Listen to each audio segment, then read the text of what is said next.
In the name of God, hello and welcome. I'm Ali Zamadadi with the latest coming to you live from Tehran. The daily death toll from the novel coronavirus in Iran dropped for the fourth day in a row on Friday as more than 54,000 positive cases fully recovered from the disease across the country. Speaking at a press conference on Friday, Iranian Health Ministry's spokesman Kianush Jahanpour put the official death toll from the coronavirus in Iran at 4,958, saying the disease has taken the lives of only 89 patients over the past 24 hours, down from 92 a day earlier and marking the lowest number of deaths since more than a month ago. He also noted that at least 54,064 patients have recovered from the coronavirus infection so far and have been discharged from the hospitals across the country. He added that the number of people tested positive for COVID-19 infection in Iran has risen to 79,494, following the detection of 1,499 new cases since Thursday noon. Jahanpour said among the patients undergoing treatment in the medical centers of the country at the present, 3,563 are in critical conditions because of more severe infections. He finally stated that 319,879 coronavirus diagnostic tests have been carried out in Iran so far.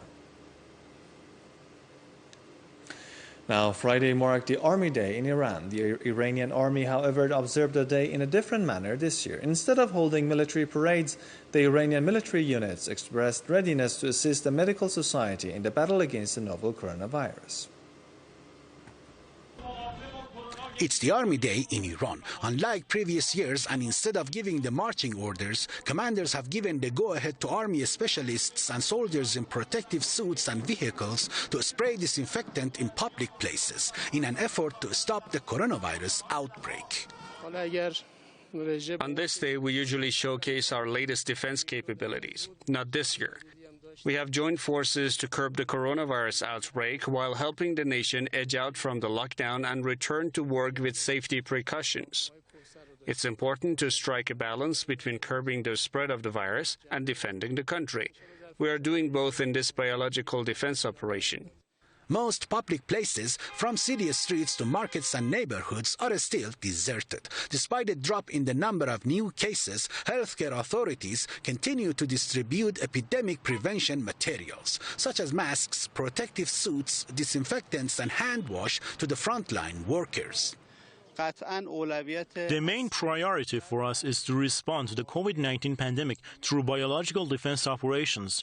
Our armed forces are being deployed across the nation to patrol the streets, disinfect public spaces, and support border control. It is vital that transmission of the virus is minimized, from mass testing to self-isolation of those infected too. We won't scale back operations until the situation is brought under control. Starting from Saturday, Tehran will witness a partial lifting of the lockdown, with limited low-risk businesses being allowed to open. The objective is to consolidate the gains achieved during the first phase of the lockdown and further slow the spread of the virus while providing relief to businesses and wage earners. The revised guidelines issued by the government have made it clear that some international travel by air will remain suspended until further notice, along with educational institutions, shopping malls, cultural sites, and of course, religious places. Aman Naderi, Press TV, Tehran.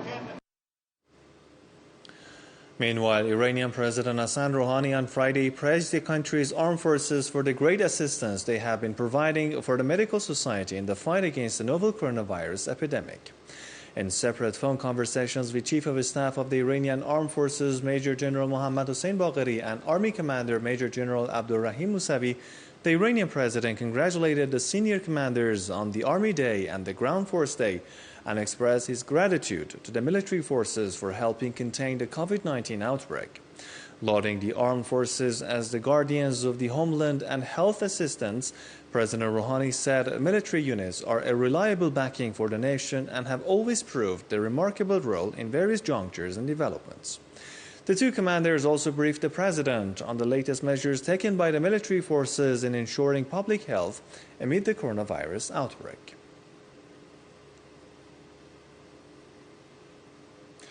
Now, in the wake of a campaign led by Trump's key Republican supporters against the World Health Organization, the U.S. president has threatened to stop contribution to the world body. Here's more on that.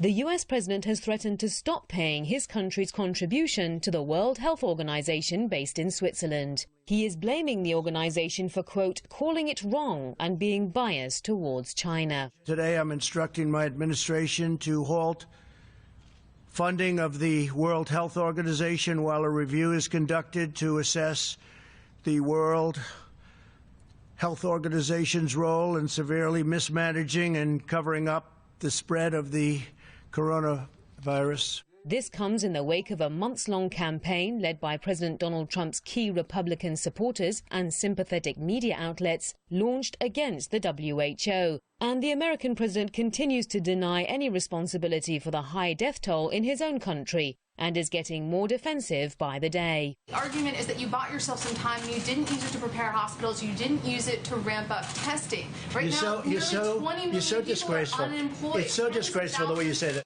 But his tirade at the WHO comes 2.5 months after the organization declared COVID-19 a public health emergency, after which he made statements downplaying it and comparing it to the common flu. It's going to disappear. One day it's like a miracle. It will disappear.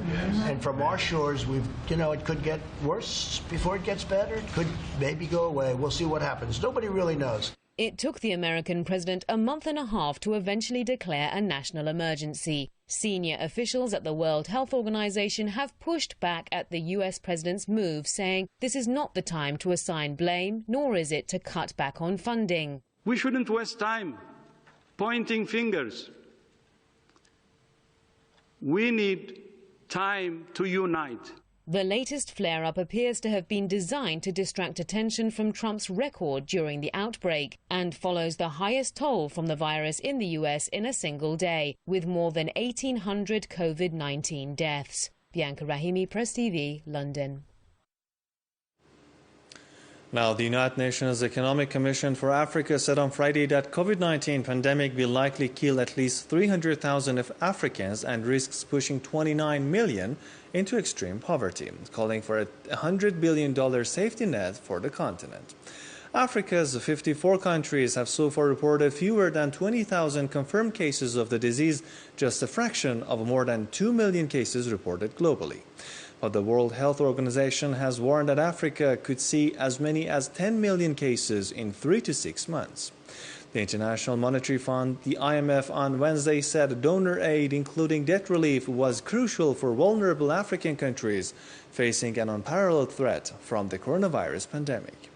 An African Union study says about 20 million jobs are at risk in Africa due to the impact of the coronavirus pandemic. Lockdowns in Europe and the United States also imperil Africa's $15 billion in annual textile and apparel exports, as well as tourism, which account for 8.5% of Africa's GDP. And Iran's northwestern province of Ardabil has opened a battery production facility not only to meet local demands amid sanctions, but also to export products to other countries. My colleague Salim Mohajeri has this scoop. The car battery production factory in Ardabil started its work after a month's break due to the prevention of the spread of the coronavirus while observing health protocols. The area of this factory is 30,000 meters dedicated to 3 phases of plate making, assembly and packaging, and recharging and recycling worn-out batteries. Currently, 310 people are employed in this production unit, and God willing, this year, which is named Production Leap, due to a significant increase in production, we will add another 150 people to the staff. So far, the investment made to launch this unit is estimated to be more than $10 million. Here is the plate making phase, where the first step is turning ingots to strips. Then the strips become nets, and then they are oxidized. The fourth step is dough kneading. Finally, the product is driven to the quality control section and will be made ready to enter the assembly hall. The plates produced in the plate-making hall are transferred to the assembly hall. In this hall, various components are installed on it during the process, and the resulting product is directed to the charging hall. The batteries coming from the assembly hall are charged here, and accurate testing operations are performed on them. Then they are directed to the packaging phase. If any of the batteries have the slightest problem, the machine removes the battery from the production line. The factory's annual production capacity is more than 1 million batteries, 70% of which consumed domestically, and the remaining 30% is exported to the foreign countries. The batteries produced in this factory are exported to Iraq, Syria, Afghanistan, and Tajikistan.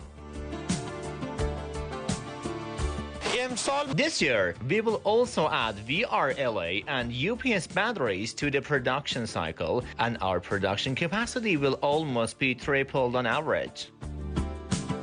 This production unit operationalized almost 5 months ago, and it will prevent $3 million foreign exchange from leaving the country annually. Salim Mohajeri reporting for Ayrainen from Ardabil in northwest Iran. Well, that's it for me now. Thank you very much for staying with us. Good night.